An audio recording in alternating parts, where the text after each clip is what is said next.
Welcome to our channel. Let's begin the journey. Welcome to this explainer. Today, we're diving into a massive paradox. How on earth do physicists accurately predict the totally unpredictable? We're going to demystify how the completely chaotic, probabilistic behaviors of subatomic particles are somehow harnessed to generate massive amounts of reliable energy and power our cities. Here's our roadmap for today's explainer. First, the geometry of chance. Then, hitting the barn, scattering versus absorption, the 1/v law, and finally, the resonance region. Let's get right to it. Section 1. The geometry of chance. There's a really profound truth hidden in this quote. Thanks to the Heisenberg uncertainty principle, we literally cannot track a single neutron deterministically. If you try to predict the exact path and outcome of just one neutron inside a reactor, well, you're going to fail. The universe simply doesn't allow it. It's a game of pure probability. So how do we survive this quantum casino? Well, actually, we don't focus on just one spin of the roulette wheel. Instead, we rely on the law of large numbers. By looking at the average behavior of millions, no, billions of neutrons, the statistical variations just kind of cancel each other out. We go from guessing the fate of one particle to confidently predicting the behavior of the whole neutron field. And that average behavior is exactly what keeps a reactor running safely. Section 2. Hitting the barn. If it's all about probabilities, how do we actually measure the odds? Picture a beam of neutrons, all moving at the exact same energy, hitting a thin target array of nuclei. The rate of collisions here is directly proportional to two things: the intensity of that incoming neutron beam and the density of the target nuclei in that material. But, there's a missing variable if we want to figure out exactly how many hits we're going to get. That missing variable is the microscopic cross-section, represented by the Greek letter sigma. Now, don't let the word area fool you here. This isn't necessarily the literal physical size of the target nucleus. Actually, think of it more like a physicist's cheat code for predicting the probability of a hit. A larger cross-section just means a higher probability that an interaction will occur. And how do we measure this effective target area with this unfathomably small number? 10 to the negative 24th square centimeters. In the physics world, this unit is wonderfully called a barn. Yeah, as in the old joke about hitting the broadside of a barn. Because when a nucleus has a high probability of interacting to a tiny little neutron, it looks as massive as a barn door. Section 3. Scattering versus absorption. So, what actually happens when a neutron successfully hits that barn? Welcome to the atomic billiard table. There are basically two main buckets of interactions here. First, we have scattering, where the neutron bounces off the target, changing its direction and usually its energy. The second is absorption, where the neutron is completely swallowed up by the nucleus. This leaves the target excited or, even triggers it to split apart in fission.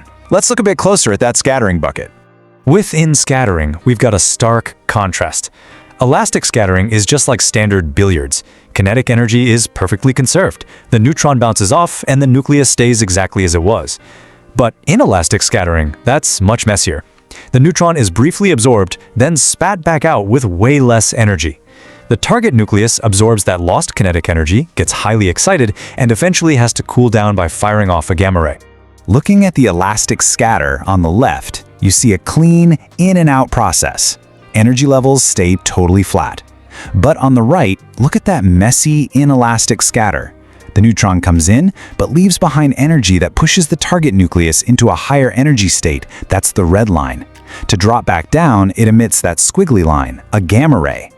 Keep in mind, this messy inelastic scattering typically only happens when the incoming neutron is coming in hot, generally above 10 kilo-electron-volts.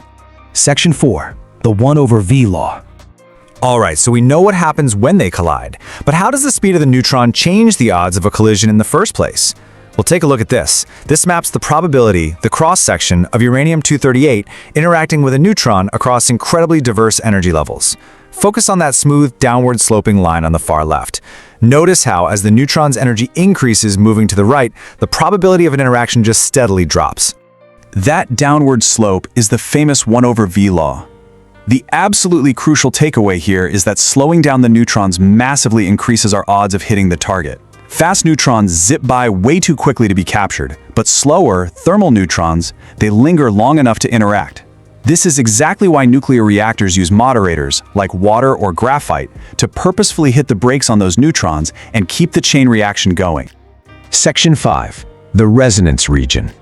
But as we saw in that graph, the smooth slope definitely doesn't last forever. Right in the middle of our probability chart, things go completely chaotic. Why? Well, when the incoming neutron's kinetic energy perfectly matches one of the internal quantum energy levels of the target nucleus, it's kind of like a key fitting perfectly into a lock. It triggers a massive, sudden spike in the probability of interaction.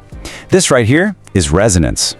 In this region, those probabilities literally skyrocket, but only at highly specific, incredibly narrow energy bands. The problem for engineers is that this usually leads to resonance absorption.